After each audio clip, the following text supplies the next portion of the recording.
And back to school season is, of course, an exciting time, but it can be challenging for some. Yeah, starting a new year can be stressful for kids with ADHD, especially if they don't know they actually have it. Local 5's Emma Stroner is here, and Emma, you spoke with ADHD experts. How do they say ADHD presents itself in the classroom? Well, it depends on the subtype. So for hyperactivity, that might look like getting up and running around and fidgeting. And for inattention, that might look like struggling to stay focused on an assignment. They also say losing things and forgetting daily tasks are telltale signs, but they all differ depending on the kid's age, gender, and personality.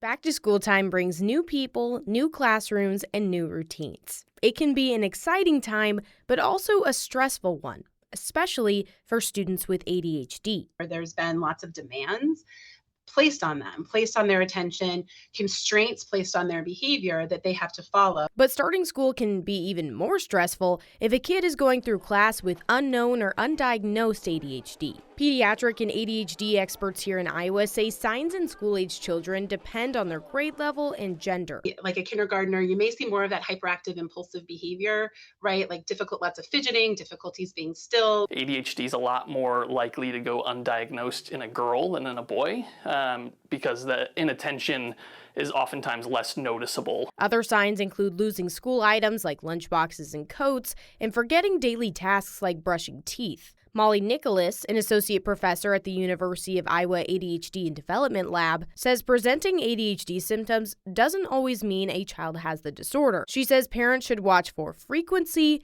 and severity. What's key for an ADHD diagnosis, though, is are those things causing problems? Are they causing impairment in some way? In addition, Unity Point pediatrician Marty Francisco says ADHD can look like other disorders. With autism and ADHD, you can have both of them together. Anxiety is another thing.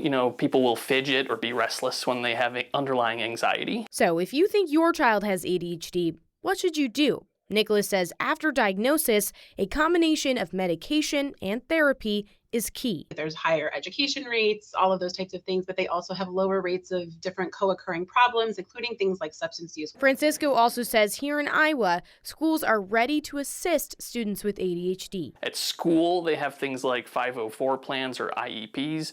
So that is a plan you make specialized with your school district for ways to assist and help the child at school.